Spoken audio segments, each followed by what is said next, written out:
horror fans, once again, it is me, the Horror Miser Monty G. It's time to do another horror movie review. It's time to review the latest South Korean horror zombie picture, #Alive. Yes. Now, Alive, or #Alive, is a 2020 South Korean zombie horror film.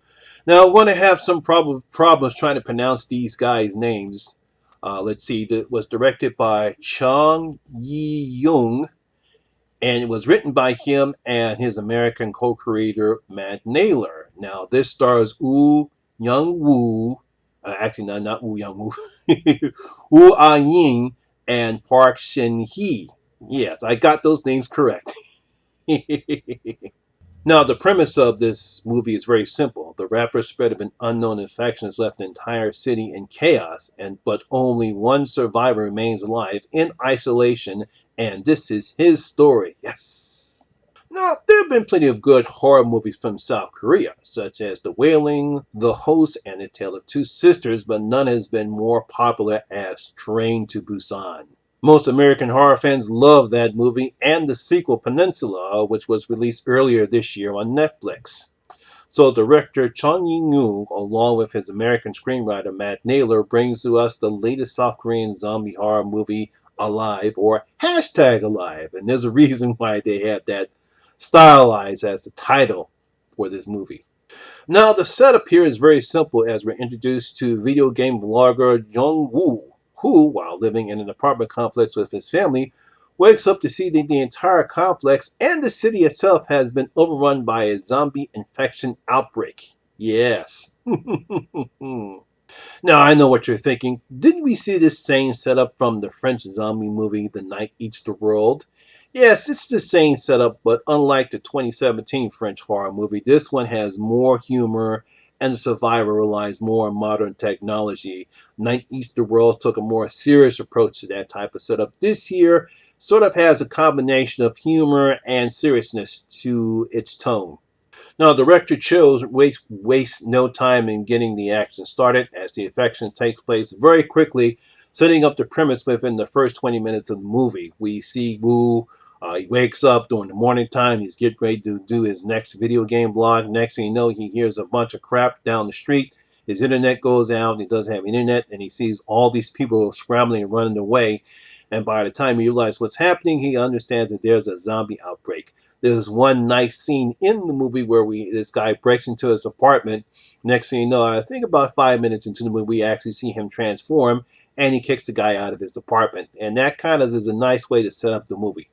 Now, what's interesting about this movie is Jung-woo goes through the typical things while trying to survive. You know, his trying to rationalize his food. He tries to contact his parents. But in this one, he uses drones, smartphones, and he also records his location on his MacBook, something that we haven't seen in this type of movie. So we got to give Chow and the film writers credit for trying to do and show something different in this type of setup. Most of the time when we see this setup, we see the same things, whether it's the TV show The Walking Dead or even with Romero's films. We don't see people relying on modern technology at the time that those movies were filmed. But in this one, this is the first time where I actually see someone using modern technology in order to survive. So I got to give the filmmakers credit for doing that. Since we only have two main characters, that's Jung-woo and Kim Yoo-bing, both actors, Yoo-bing and Park Shin-hee, are both fine in their characters. Jung-woo is funny as we see him struggle trying to survive something that is way over his head. We can see that this guy really doesn't, as we see throughout the film, this guy's only thing is to just play video games all day long. We don't know if he has a job. We obviously know he's got to be in his mid-20s, but we don't know what any other skills that he has other than just playing video games online, and that's all he does.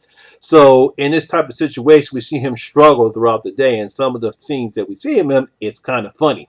Now, I like also how the film shows Kim Woo-bing and John Woo communicate, again using modern technology and some old school ingenuity. There's a scene where they rig this thing using drones and using this cord in order to swing back food, because by the time when Kim Yoon Bing shows up in the film, she sees that Jung Woo is hungry, And once they set this up, it's interesting how they do that, which is old school technology, and how they communicate. Later on, when Jung Woo gets walkie talkies, he sent it over to her so they can actually talk to each other. So I like how that film uses modern technology and some old school ingenuity. Both actors showed the joys of to be able to finally communicate with someone, and also making sure they both survive this terrible and deadly situation that they're in. They both show sadness. We see that both people had contemplated, that they don't know how they're going to get out of it. There's a great scene that prevents John Woo from doing something terrible to himself, and she also had the same thing as well. But I like how both actors show their joy and their sadness, obviously realizing that their loved ones are no longer alive. So I really like that aspect of the film, how both actors show their sadness and their joyfulness with each other. Now, Joe's direction is fast paced and never slows down. However, there is a dull moment that occurs during the third act of the film that I believe was totally unnecessary. I think he was trying to, I guess, show other aspects of maybe other survivors in the film. I won't say what it is, but if you've seen the film, you know what I'm talking about. I felt as though that was kind of unnecessary.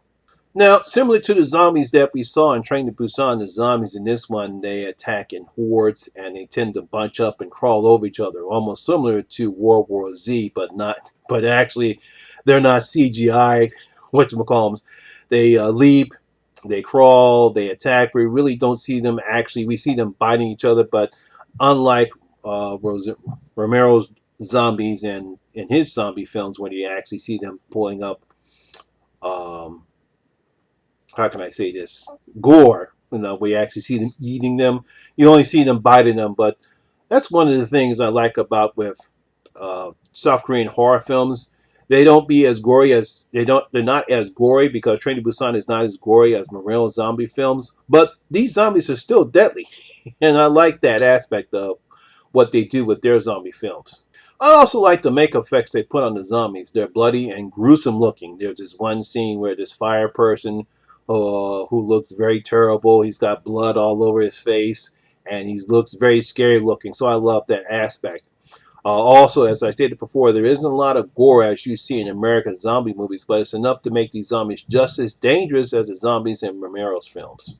So while this film doesn't bring anything new to the zombie subgenre and is definitely not as good as Train to Busan, it's okay horror movie with some decent acting, showing how young people are relying too much on modern technology, and some decent zombie action. We get some nice decent kills.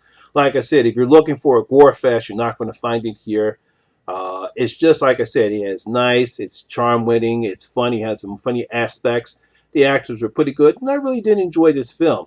Like I said, it doesn't bring anything new to the table, but it's a pretty good zombie horror film, and I recommend you guys watch it.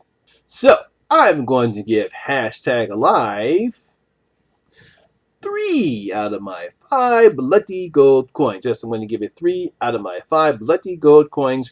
Right now, it is playing on Netflix right now, so you have Netflix. I don't know if it's playing anywhere else outside of America, but I'm pretty sure it is. So check it out. It's a good zombie film.